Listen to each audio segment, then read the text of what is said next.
Our reading this evening is from John chapter 11, verses 17 to 27. On his arrival, Jesus found that Lazarus had already been in the tomb for 4 days.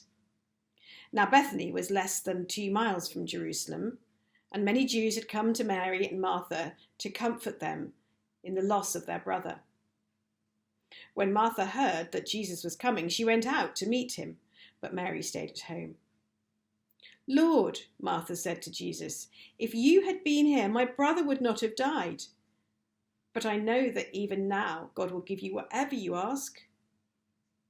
Jesus said to her, "Your brother will rise again."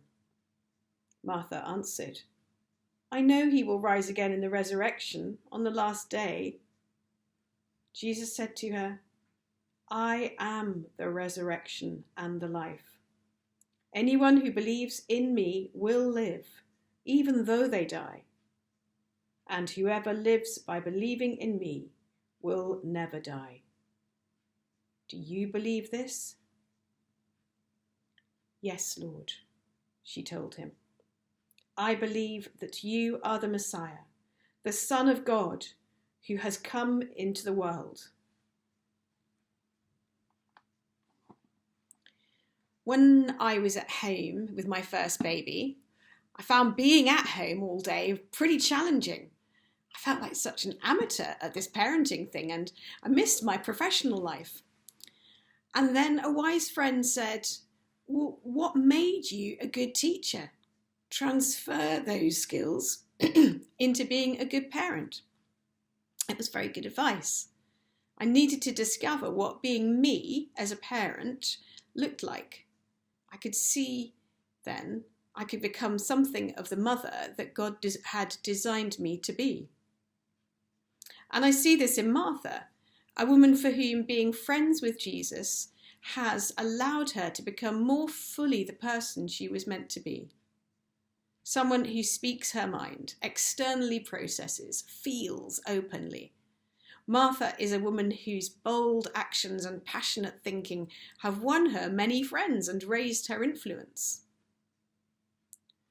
We hear the phrase, "you be you," a good deal now. The sense in which God calls me to be me is, I believe, in the sense of my friendship with Jesus, shaping what the Creator has put into me, wiping away the tarnishing and the grime that accrues daily, and revealing the fullness of my personhood. Look at Martha, who we first meet blaming Jesus for her sister's failures on the housework front. She's still a reproachful sort, but now that she knows Jesus better and has watched him model grace and mercy, she has tempered her speech to a kind of part reproach, part compliment, part heart cry of grief. "Lord, if you had been here." Most of all, it's an extraordinary statement of faith. This is Martha's great gift, to declare what she believes. And it's what made her able to live the fullest life and go on to be one of the first Christian influencers. But in that moment, when all was very dark and very painful, Martha simply had an extraordinary conversation with her friend Jesus. Being herself, being her best self in the presence of Christ, she has this tremendous theological conversation with him. So there's no idle, "Oh, how was your journey?" She too, I think, must have taken her apron off and have been sitting at his feet on those former visits. So now Martha becomes one of the first to declare that the rabbi is more than a great teacher. He is the Son of God, the Messiah. And that is my prayer for us.